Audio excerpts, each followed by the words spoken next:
മലപ്പുറം താനൂരിൽ സ്ത്രീകളുടെയും പെൺകുട്ടികളെയും നഗ്നദൃശ്യങ്ങൾ ഒളിക്യാമറയിൽ പകർത്തിയ 42-കാരൻ അറസ്റ്റിൽ. താനൂർ ഓലപ്പിടിക സ്വദേശി അബ്ദുൽ ഖാദറാണ് പിടിയിലായത്. 50ഓളം നഗ്നദൃശ്യങ്ങൾ പ്രതിയുടെ ഫോണിൽ നിന്നും കണ്ടെടുത്തിട്ടുണ്ട്. ഇവ വാണിജ്യ ആവശ്യത്തിന് ഉപയോഗിച്ചോ എന്നും വല്ല ടെലഗ്രാം സൈറ്റുകൾക്ക് വിൽപ്പന നടത്തിയോ എന്നും പോലീസ് അന്വേഷിക്കുന്നു.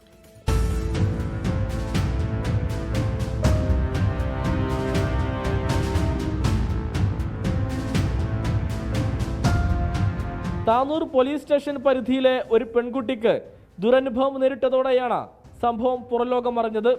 വീടിന് സമീപത്തെ കുളിമുറിയിൽ കുളിക്കുകയായിരുന്ന പെൺകുട്ടിയുടെ നഗ്ന വീഡിയോ ചിത്രീകരിക്കുന്നതിനിടെയാണ് ജനലിൽ നിന്ന് ശബ്ദം കേട്ട് നോക്കിയപ്പോൾ പ്രതിയെ കണ്ടത്. ആളെ തിരിച്ചറിഞ്ഞെന്ന് മനസ്സിലായതോടെ പ്രതി ഓടി രക്ഷപ്പെട്ടു. പിന്നീട് പെൺകുട്ടിയും ബന്ധപ്പെട്ടവരും പ്രതിയുടെ വീട്ടിലെത്തി ഫോൺ പരിശോധിച്ചപ്പോഴാണ് നിരവധി പെൺകുട്ടികളുടെയും സ്ത്രീകളുടെയും കുളിമുറി ദൃശ്യങ്ങൾ മൊബൈലിൽ കണ്ടെത്തിയത്. പോലീസിൽ പരാതി നൽകുമെന്ന് ഉറപ്പായതോടെ പ്രതി ഒളിവിൽ പോയി. പെൺകുട്ടികളുടെ പരാതിയിൽ കേസെടുത്ത പോലീസ് പ്രതി വിദേശത്തേക്ക് കടക്കാൻ സാധ്യതയുണ്ടെന്ന വിവരത്തിന്റെ അടിസ്ഥാനത്തിൽ ലുക്കൌട്ട് നോട്ടീസ് പുറപ്പെടുവിച്ചു. തുടർന്ന് കരിപ്പൂർ വിമാനത്താവള പരിസരത്തെ ലോഡ്ജിൽ നിന്ന് താനൂർ പോലീസ് പ്രതിയെ പിടികൂടി. പ്രതിയുടെ ഫോണിൽ നിന്ന് നിരവധി പെൺകുട്ടികളുടെ നഗ്ന ചിത്രങ്ങളാണ് കണ്ടെത്തിയത്.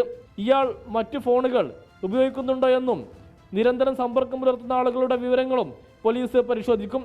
വാണിജ്യാടിസ്ഥാനത്തിൽ ദൃശ്യങ്ങൾ ഉപയോഗിച്ചോ എന്നും പോലീസ് അന്വേഷിക്കുന്നുണ്ട്. കോടതിയിൽ ഹാജരാക്കിയ പ്രതിയെ 14 ദിവസത്തേക്ക് റിമാൻഡ് ചെയ്തു. 24 തിരൂർ. ലോകത്തെവിടെയായാലും ഏത് സമയത്തും 24 വാർത്തകളും ഓഗ്മെന്റഡ് റിയാലിറ്റി പാക്കേജുകളും എക്സ്പ്ലെയിനറുകളും വിശദമായി കാണാൻ ഞങ്ങളുടെ യൂട്യൂബ് ചാനൽ നിങ്ങൾക്ക് സബ്സ്ക്രൈബ് ചെയ്യാം.